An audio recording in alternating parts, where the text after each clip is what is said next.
1 अप्रैल 2023 से बहुत सारे रूल बदलने वाले हैं और आप सोच रहे होंगे कि 1 अप्रैल से ही क्यों बदलेंगे, क्योंकि 1 अप्रैल से शुरू होगा नया फाइनेंशियल ईयर। देखिए, वैसे हमारे लिए तो 1 जनवरी को नया साल हो जाता है, लेकिन जो भी पैसे से रिलेटेड काम है वो फाइनेंशियल ईयर के हिसाब से चलता है और ये फाइनेंशियल ईयर शुरू होता है 1 अप्रैल से और ख़त्म होगा अगले साल 31 मार्च को। इसलिए पैसे से रिलेटेड जितने भी रूल्स और कानून हैं वो हमेशा 1 अप्रैल से लागू होते हैं। देखिए, निर्मला सीतारमण जी ने अभी जो बजट पेश किया था 1 फरवरी को, उसमें जितनी भी उन्होंने बातें कही थी वो सारी लागू होंगी 1 अप्रैल से। इसलिए 1 अप्रैल से ऐसे कई रूल लागू होंगे जिसका आपको जानना बहुत जरूरी है ताकि आप नुकसान से बच सके। और इस वीडियो में हम इन्हीं 7 रूल्स के बारे में जानने वाले। आइए जानते हैं क्या क्या ये बदलाव होंगे हमारे 1 अप्रैल से।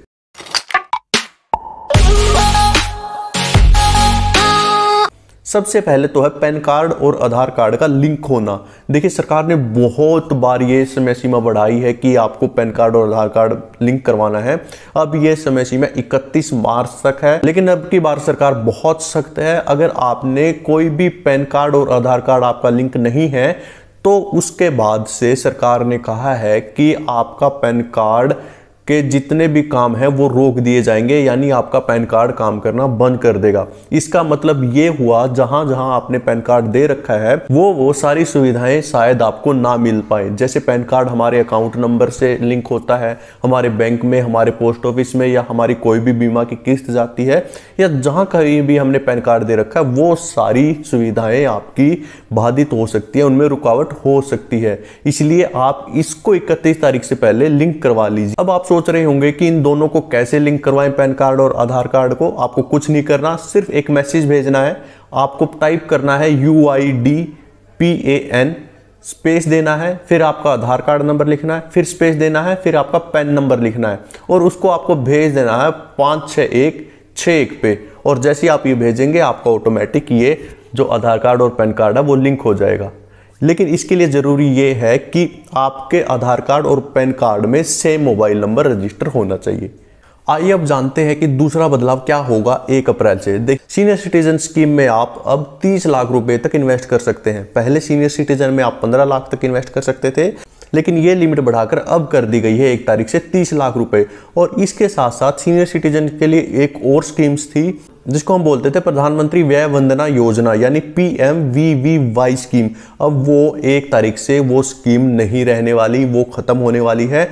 और उसकी जो इंटरेस्ट रेट थी वो 7.4% थी। उसमें जो टैक्स बेनिफिट थे वो भी नहीं मिलते थे, तो सरकार ने उसे बंद करके उसमें जो 15 लाख तक इन्वेस्ट कर सकते थे वहां से वो 15 लाख रुपए हटाकर सीनियर सिटीजन स्कीम में ऐड कर दिए हैं। अब आप सीनियर सिटीजन स्कीम में 15 के बजाय 30 लाख रुपए तक इन्वेस्ट कर सकते हैं। और सीनियर सिटीजन स्कीम में इंटरेस्ट भी बहुत अच्छा है, 8% आपको इंटरेस्ट रेट मिलता है। इसमें टैक्स बेनिफिट भी है और क्वार्टरली सीनियर सिटीजन स्कीम में आपको ब्याज मिलता है जो भी इसमें इन्वेस्ट करता है। तो बहुत ही अच्छी स्कीम है, हमने इस पे डिटेल वीडियो बना रखी है। अगर आप सीनियर सिटीजन स्कीम के बारे में डिटेल में जानना चाहते हो तो आप यहाँ पे आई बटन पे वीडियो मिल जाएगी या डिस्क्रिप्शन में उसका लिंक मिल जाएगा, वहां से आप वो वीडियो देख सकते हैं।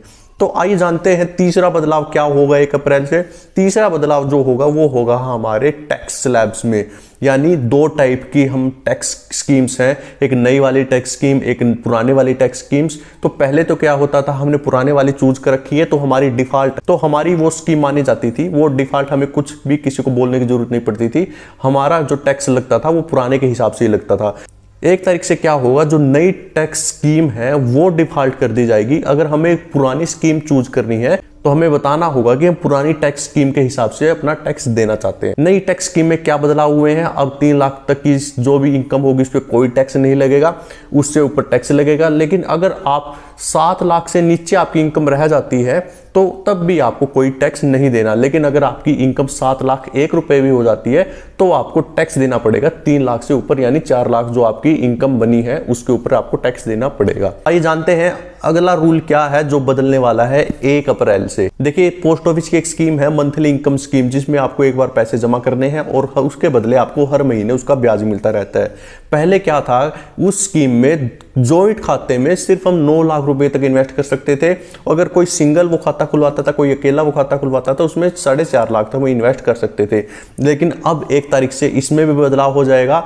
अब हम सिंगल अकाउंट में 9 लाख रुपए तक इन्वेस्ट कर सकते हैं, और अगर किसी के साथ ज्वाइंट खाता खुलवाते हैं तो उसमें हम 15 लाख रुपए तक उसमें इन्वेस्ट कर सकते हैं। तो ये बहुत बड़ी स्कीम है। जो कोई पोस्ट ऑफिस में इन्वेस्ट करता है, पोस्ट ऑफिस की मंथली इनकम स्कीम में इन्वेस्ट करना चाहता है, इस पर भी हमारी डिटेल वीडियो है। अगर पोस्ट ऑफिस की मंथली इनकम स्कीम को आप डिटेल में जानना चाहते हैं, उसके रूल और रेगुलेशंस, तो आप हमारी वो वीडियो देख सकते हैं। और जो हमारा अगला बदलाव होने वाला है 1 अप्रैल से, वो होगा हमारा इंश्योरेंस से। जो हम बीमा लेते हैं, पहले क्या होता था, हम जो भी बीमा करवाते हैं उस पे जो भी हमें अमाउंट मिलती थी वो टैक्स फ्री होती थी, लेकिन 1 तारीख से ऐसा होने वाला नहीं है। 1 तारीख से जो भी हम बीमा करवाएंगे उस पे टैक्स लगेगा, लेकिन वो किस पे लगेगा?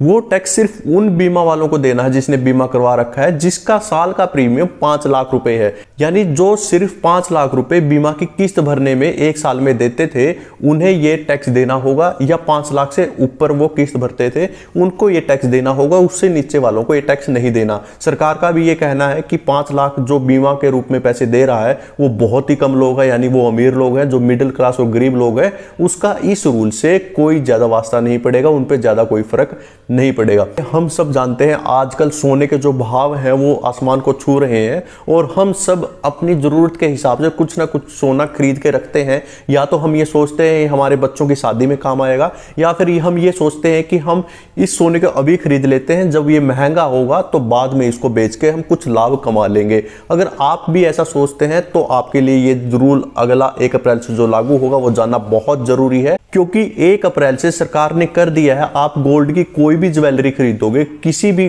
कैरेट की आप कोई भी ज्वेलरी खरीदोगे, उस पर एक गोल्ड आइडेंटिटी नंबर होता था, जो पहले 4 नंबर का होता था, अब से वो 6 नंबर का होगा। आप सोच रहे होंगे इससे हमारा क्या फायदा होगा? देखिए, ये जो नंबर है गोल्ड आइडेंटिफिकेशन नंबर, इससे क्या होता है, इससे हम सोने की शुद्धता जांच सकते हैं कि जो सोना हम खरीद रहे हैं वो शुद्ध है कि नहीं है। तो अब आप सोच रहे होंगे कि हम कैसे ये पहचानेंगे कि ये 6 नंबर कुछ भी कोई भी लिख देगा, तो हम कैसे पहचानेंगे कि वो सही नंबर लिख रखे हैं या गलत नंबर लिख रखे हैं? तो इसका भी सॉल्यूशन है। जब भी आप कोई भी सोने के गहने या सोना खरीदने जाएं तो आपको सिर्फ एक BIS केयर ऐप डाउनलोड करनी है। BIS केयर ऐप, उसमें आपको वो 6 नंबर का डिजिट डालना है। वहां से आपको पता चल जाएगा जो आप सोना खरीद रहे हैं वो सही है या कोई डुप्लीकेट है। तो आप आसानी से इसके बारे में जान सकते हैं, और ये भी बदलाव होगा 1 अप्रैल 2023 से। अब जानते हैं हमारे लास्ट बदलाव की, जो 1 अप्रैल 2023 से होने वाला है, और वो है एक नई स्कीम जो पोस्ट ऑफिस में आने वाली है। वो है महिला बचत सम्मान पत्र या महिला बचत सम्मान सर्टिफिकेट। देखिए, सरकार ये एक नई स्कीम लेकर आई है, वो महिलाओं के लिए सिर्फ है, और ये स्कीम अगले 2 साल तक वैलिड रहेगी, और इस स्कीम में हम मैक्सिमम 2 लाख रुपए तक इन्वेस्ट कर सकते हैं। लेकिन इस स्कीम का फायदा ये है कि इस पे हमें एफडी और बहुत सारी और स्कीमों से ज्यादा ब्याज मिलेगा। लगभग 7.5% इसमें फिक्स बताया गया है कि 7.5% इंटरेस्ट मिलने वाला है। या आप महिला सम्मान बचत पत्र या महिला सम्मान बचत सर्टिफिकेट के बारे में फुल डिटेल में जानना चाहते हैं, इसके क्या फायदे हैं, क्या नुकसान है, कितने पैसे मिलेंगे, इस पे भी हमने फुल डिटेल वीडियो बना रखी है। आप वो वीडियो देख के इसके बारे में सब कुछ जान सकते हैं। अगर आपको ये वीडियो थोड़ी भी इंफॉर्मेटिव लगी हो तो चैनल को लाइक शेयर सब्सक्राइब कर दीजिए। वीडियो देखने के लिए आपका बहुत बहुत धन्यवाद।